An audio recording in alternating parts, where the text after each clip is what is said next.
Alright guys, my name's North, I hope you're having a really good day, and in today's video I'm going to give you 5 reasons why you should check out Hyrule Warriors Age of Calamity. If you haven't got the game yet and you're excited to play it, or even if you have got the game and you love it just as much as I do, hit that like button, subscribe to see more Nintendo content, and without further delay, let's get going. Number 1, Nintendo have been heavily involved with this game.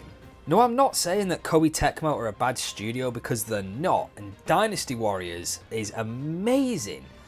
But Nintendo getting involved so much with Age of Calamity means it's very true to the Breath of the Wild story.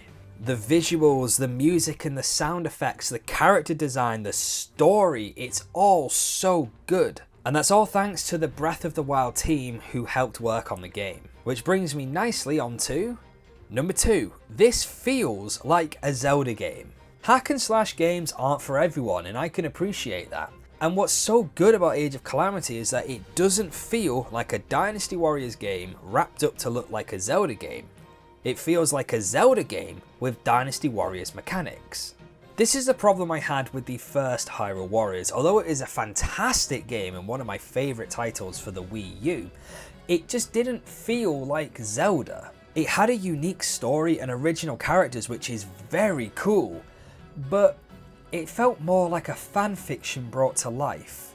Age of Calamity feels part of the Zelda universe, and so, number 3, this is technically a sequel to Breath of the Wild, but not really. I don't want to give too much away story-wise, but right from the very beginning, the very first cutscene we see, it's confirmed to us that there is time travel involved here, and Age of Calamity takes place prior to the Great Calamity in Breath of the Wild. We see the scene from Breath of the Wild where Zelda saves Link from all the Guardians when he's mortally wounded. You know, the bit where her power awakens for the very first time? At this point in Breath of the Wild's story, everyone is dead, all the champions are dead, Link is basically dead, Hyrule is in ruins.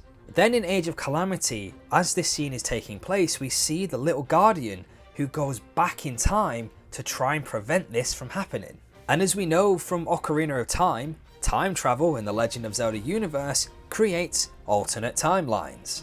Now you can make your own decision on this, but in my opinion, because we see that bit from Breath of the Wild, and because of how closely the Breath of the Wild team worked with this game, to me, this is canon. Number 4, there is so much to do. In the original Hyrule Warriors, you have to complete each chapter in a set order, and that's not really different here. The difference is that in Hyrule Warriors you had, story mode where you'd work your way through the chapters, and every now and then you'd get a branching path where the characters would split up into different teams or whatever. You'd have to do all those branches before they converged again and the story could progress. Now in Age of Calamity, very true to Breath of the Wild, you just have the map. And you have the main chapters that unlock as you go along and that progresses the story. But every time you complete a chapter, loads of mini side quests pop up as well. And you can do as many of them as you want before progressing to the next chapter to unlock more. They range from simply spending materials to extend the combos of some of your characters, to increasing your level of your characters by spending rupees, or to full-on battles that have set conditions you need to meet in order to win. The more of these side quests you complete, the more you get on the map, and same with completing the main chapters. So really, just like Breath of the Wild, you could go and dick around for 3 hours doing side quests and just completely ignore the main story. And that's also quite a useful way of leveling up your characters. And speaking of characters, number 5, there is so much character development, it is unreal.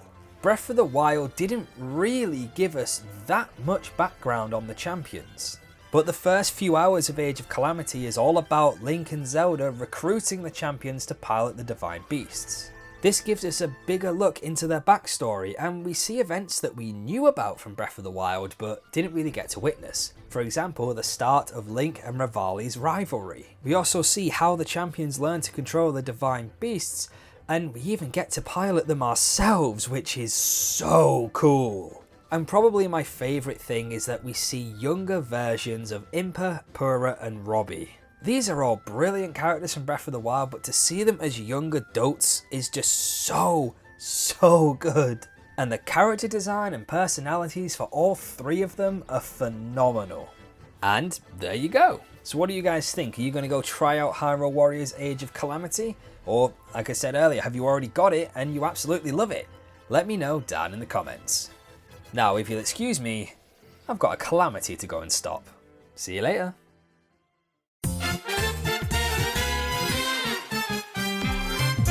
Thanks for watching. If you enjoyed today's video, make sure to leave a like and share this video with a friend. Subscribe and enable notifications to see more from me, and you can also follow me on social media. I'll see you next time, but until then, stay safe and have a good one.